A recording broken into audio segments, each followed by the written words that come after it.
Let's take a look at the Trick or Treat Studios Halloween Ends mask. How's it going, everyone? As always, my name is Jimmy Champane, and if you like monsters, slashers, pretty much any movie shot during, set during, or inspired by the 1980s, this is the channel for you. I've got some awesome Halloween stuff to dig into today, but before I do, I have to thank you guys so much for 50,000 subscribers. It's crazy to be at that number. There's just so much stuff that happened between all of these Halloween movies that it's hard to contextualize it all. Like, I was working for Austin Evans for a long time, then I moved on to work on PS Ready and Deck Ready, and I also help a couple friends on the side with their own channels, and now I'm sitting here watching my favorite channel I work on cross 50,000 subs, and it's pretty cool, especially knowing how niche horror is as a whole. It feels great to have 50,000 people who thought this channel is worth subscribing to. So if you're one of them, I appreciate it. Thank you so much. All right, so let's jump into Halloween Ends here. I'm really excited about this because I have my official Halloween Ends Trick or Treat Studios mask, and I got a perfect pull. I've had a few people reach out to me and let me know that they got their masks as well, and pretty much everyone I've seen has been a really good pull. Like, overall,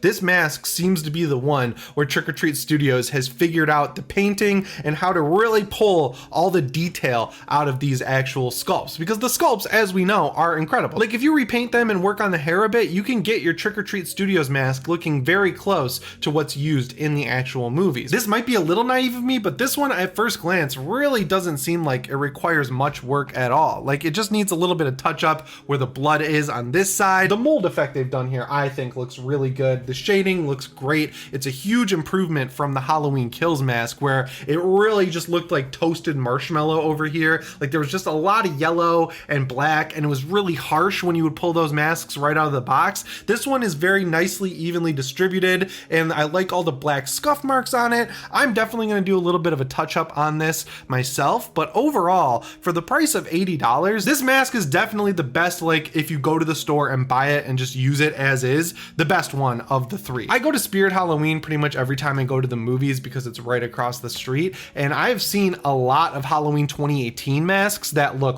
horrible this year. I don't know what changed, but it looks like they're using a gray base coat instead of a white or an off-white one. Overall, it just doesn't really look that great, but I did notice that a lot of the Kills masks I've seen are really improved from last year. So it's good to see that, like, the fresh, new, brand new version of this mask, this Halloween Ends mask, looks really good. So as you can see here, I gotta sit very still because my lens is not wide enough for this. On this left side here, my left, is the Halloween Kills mask that I had rehauled, and on the right here is the Halloween Ends mask. And I think it really shows how good the painting and shading on this Halloween Ends mask in my right hand is. Like, yeah, you can definitely tell that it needs a little bit of touch-up work, but it's pretty damn close with the mold and everything to this rehauled Halloween Kills mask, which I think is as close to the movie as you can get. Like, this one's perfect.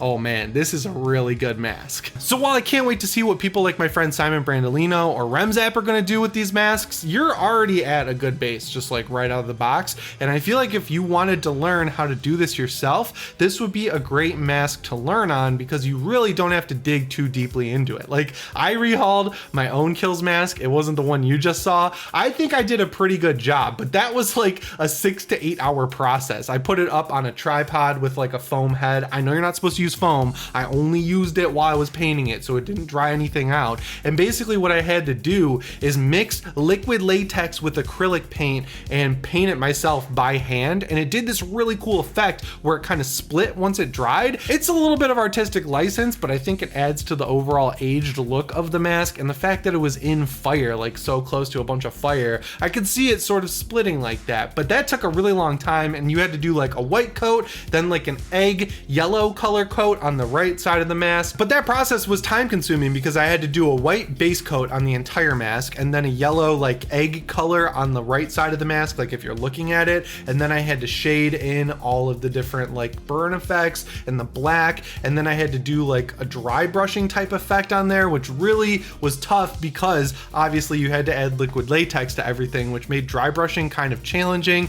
Then I had to do like a really weird little makeup effect, and getting the hair right was definitely the hardest part, like stripping it all off, giving it a little haircut, putting it back on. Like, that's where I had a lot of the challenge. But this mask, I feel like all you have to do is just minor touch-up stuff to really make it feel aged and lived in versus like painted and manufactured. manufactured, which, you know, it's not really fair to criticize Trick or Treat Studios for that because they're manufacturing these things as a mass-produced product. And that's good because while this is allegedly the last Halloween movie, and we all know this franchise is going to continue after Halloween ends, this could be the last one we get for a little while. So it's good that they're going out with a bang. Hopefully next year's Halloween 2018 mask looks a little bit better than the one they're putting out this year, but they definitely improved the kills mask, and the ends mask as a whole is just starting out great. So if you ordered one online, whether it was from Trick or Treat Studios or my personal favorite shop, Nightmare Toys, I hope you got one that's at least as good of a pull as mine is, if not better. The next thing we have to talk about is this surrogate for the final trailer. If you guys remember, exactly 1 year ago today when I'm filming this, so yesterday was a year ago when you're watching it, I would guess. Either way, a year ago today when I'm filming this is when the second trailer for Halloween Kills dropped and really got the hype going on that movie. So people were expecting it to happen today, and then they did put out something. It just wasn't really a trailer. It's called like The Final Reckoning. It's more of a featurette, and it's like an interview with Jamie Lee Curtis that seems to be more of that split up footage that we saw in the BTS video. There's a little bit of new stuff in it, but nothing we haven't already seen, and what it really goes into is the whole legacy and the 40 years or 44 years, whatever it is now, that this franchise has been around and it's finally coming to an end. It's obviously very emotional for Jamie Lee Curtis, even though this is the second time she's ending the franchise with Laurie Strode. This feels like the one that she's really most invested in because she's producing on it. She's doing a lot more hands-on work with the movie than she's done on stuff like H2O or Halloween Resurrection, and I respect that a lot. I definitely get what they're doing from a marketing standpoint. They're trying to get that casual audience who's not super into Michael Myers like we are, or most of the fans that I talk to are, but I would still like to see a little bit more Michael Myers in these trailers. And I know it's hard to strike the balance there, right? Like they had Halloween Kills, they got ripped to shreds for having a trailer that showed basically every kill in the entire movie, but that trailer was really, really good. Like Michael Myers was awesome in it. Seeing him on the front porch of the burning house and then killing all those firefighters, it was absolutely brutal, and that's what got people really excited for Halloween Kills. But then they had consequences of that action when the movie came out, and people realized that they had nothing new in terms of surprises to look for in the actual movie. And that was on top of like the script leaking and everything like that, which really sucked. So this time around, they're taking a more careful, measured approach. We've seen them flipping shots, we've seen them hiding Michael's hand, doing all this trickery, because basically we all know that there's going to be 2 Michael Myers in this movie at this point, and I like it. I think it's a cool approach. You got to give me a little bit more. I think we are going to get a final trailer. I think it will be closer to the actual movie coming out. Obviously the marketing budget seems to be just a little bit lower for this movie than Halloween Kills for some reason, and the only explanation I can think of for that is that they spent a lot of money marketing Halloween Kills, and then ultimately like people got upset about that, so they're learning, they're reacting, but I don't know. I'm just like, I'm seeing the pendulum swinging back this way where we're not seeing a ton of stuff in the marketing, and I'm like, maybe it's swinging a little bit too far. Like it's right on the edge. I've seen a lot of tweets, I've seen people in my Discord server, I've seen people in my comments saying like they don't think we're gonna get a new trailer. That's just not how movies work. Like we are going to get a new trailer, and I bet you the week that this movie comes out, so the week of October 14th, it's gonna be an absolute blowout of TV spots with voiceover that spoil the entire movie. There's gonna be new trailers, there's gonna be clips out there, because as reserved as Universal's being with this movie, as we've seen lately, I don't think they can really resist doing that, because they got to give, you know, like IGN needs a clip, right? Like all the IGN viewers need to see the end of the movie like they did in Halloween 2018,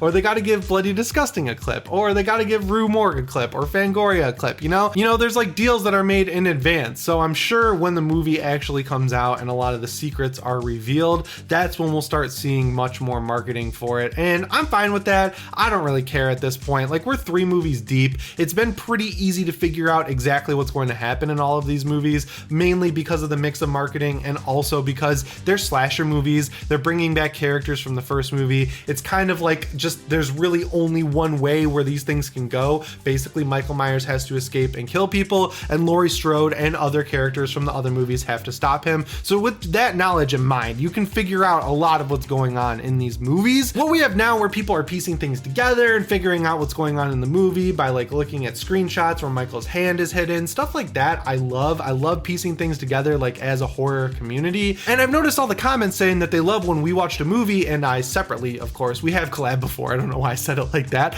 They like when we kind of dig into it and try and piece things together ourselves, and that's the most fun for me, because at the end of the day, whether this is like the worst movie, you know, down in the Halloween Resurrection tier, which I highly doubt it's going to be, I'm going to enjoy it, right? Like Halloween Resurrection is really the only Halloween movie that I've just basically worked out of the rotation over the years. All the other ones though, whether it's Halloween 5, Halloween 6, which I've really come around on, even Rob Zombie's Halloween 2 and Rob Zombie's Halloween, you know, some of the lower tiered movies that people generally put on their ranking, I still love them all. And for the last Halloween update I have for you guys today, I wanted to give a quick shout out to my friends over at Fright Rags. They have brought back so many designs from both Halloween 2018 and Halloween Kills. They also have stuff from Halloween Ends, and my wallet is in severe pain from all the stuff I pre-ordered, but they also have stuff from Halloween 3 as well that's really cool. Like there's a baseball tee with orange sleeves and a black chest, and then it's got the silhouette of the kids walking trick-or-treating. They did a really cool line this year of polos, and I bought the Halloween one, and it's super high quality. I will say order a size up on that. I bought the size I always get, which is medium, and then it was a little too tight, so I gave it to my friend and ordered a large. That's just a fair warning for you guys, because